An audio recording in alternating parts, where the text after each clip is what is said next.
Magandang araw sa inyong lahat. Ako pong muli si Lito Malyari ng Malyaris Garden. Magbibigay na naman ako sa inyo ng konting diskarte para sa pag-aalaga ng mga halaman, lalo na sa mga pang-landscape, kagaya nito. Wow! Itong eugenia na to, pwede na pang-groupings, pwede rin na topiary. Pakikita ko sa inyo at tuturo ko sa inyo kung paano pag-aalaga at pag-aalaga sa tamang lugar na maganda para sa kanya. Itong halaman na to ay madaling alagaan, hindi niya kailangan ng malaking maintenance, madiligan lang siya, gaganda na siya. Yung mga hindi pa nakakakilala sa akin, nakilala nyo na ako ngayon. Paki-like, share, and subscribe pag may natutunan kayo sa aking mga video. Maraming salamat. Tingnan nyo sa pang groupings. Maganda rin siya. Pwede yan kung papantayin mo, ititrim mo pag ganyan, pantay-pantay, o kudrado pag ganyan. Maganda siya. Grouping.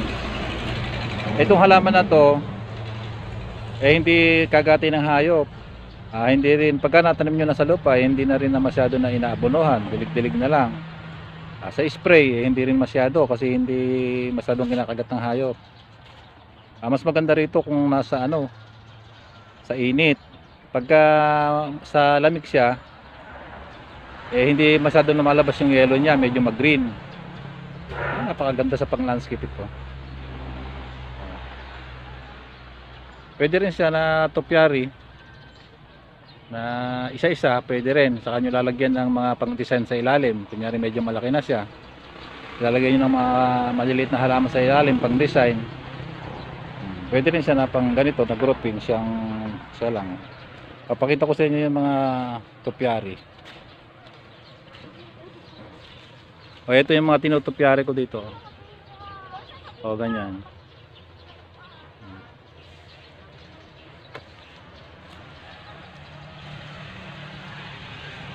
Ganyan. Basta alaga lang sa gupit, maganda. Lalabas yung mga yellow niya. Marami sila. Isa-isa na lang na na halaman bawat episode ko ng ng pang-landscape. Sa isang halaman na lang para maituro ko sa inyo ng gusto yung mga dapat gawin.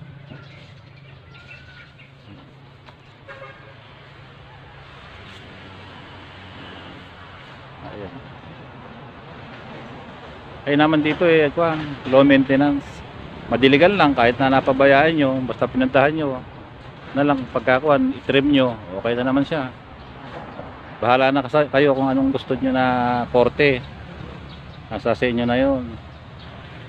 Gusto nyo dalawang bilog o pyramid, pwede rin.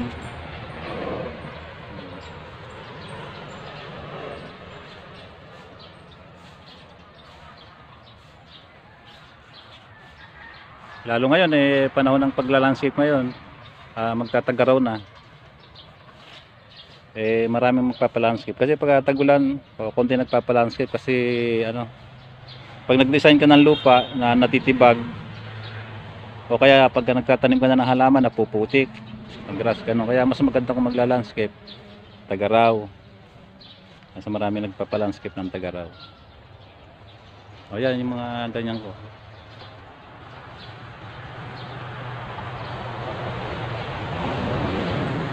Pwede rin ipaso yung ganito. Kunyari, natopyari nyo na ng ganito. O nakapili kayo ng ganito kalaki na topyari. Kagaya niyan.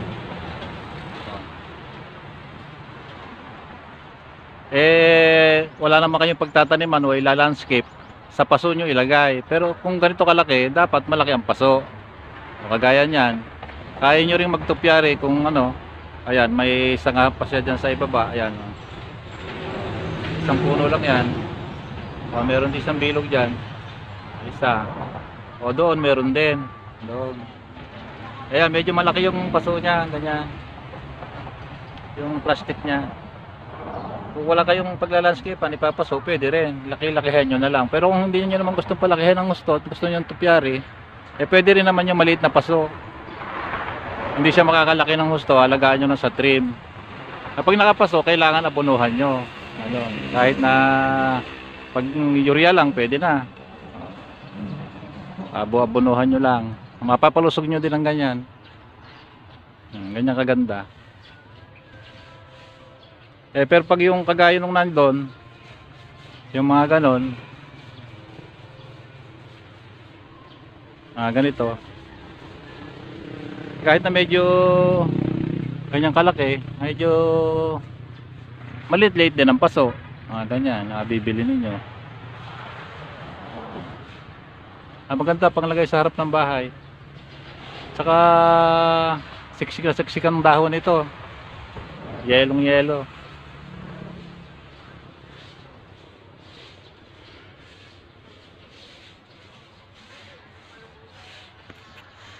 Ito naman yung mga nakadisplay ko malapit sa kalsada. Pasensya na kayo at malapit ito sa highway, sa kalsada. Marami mga dumadaan sa sakyan.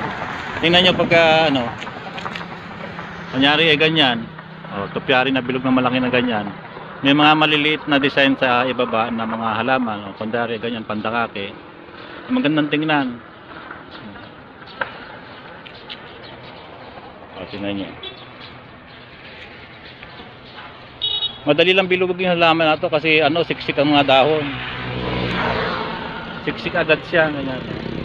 Malambot siyang gupitan. Kahit na tunting na maliit lang, kaya ng gupitan. Tingnan nyo naman itong pikara naman ang nasa ilalim niya. Ayan. Pwedeng ganyan, sa landscape pwede nang ganyan. May design na maliliit sa ilalim. Basta yung nasa ilalim, huwag lang palalakihin, laging titriman. Saka yung ganito na design,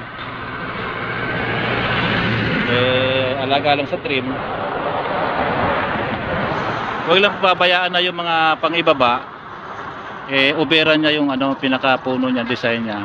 Pwede rin ilayo ng konti kung mag-landscape kayo, mga pang-design. Paganda yung halaman na to. Hindi kayo mamumroblema sa pag-aalaga. Madali siyang alagaan.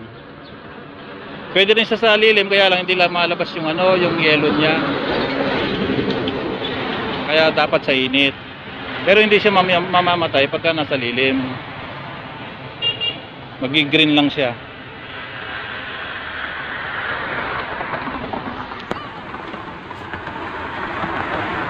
Wala lang tapandahan dito. Sana magustuhan nyo yung video ko. Ako pong muli si Lito Malyari ng Malyaris Garden. Paki-like, share, and subscribe. Paki-hit na rin ho yung notification bell para maging updated kayo sa mga susunod kong video. Ibibideo ko na naman sa inyo yung mga susunod na halaman na pang landscape. Isa-isahin ko sa inyo para matutunan nyo ng gusto. Hanggang doon na lang at maraming salamat.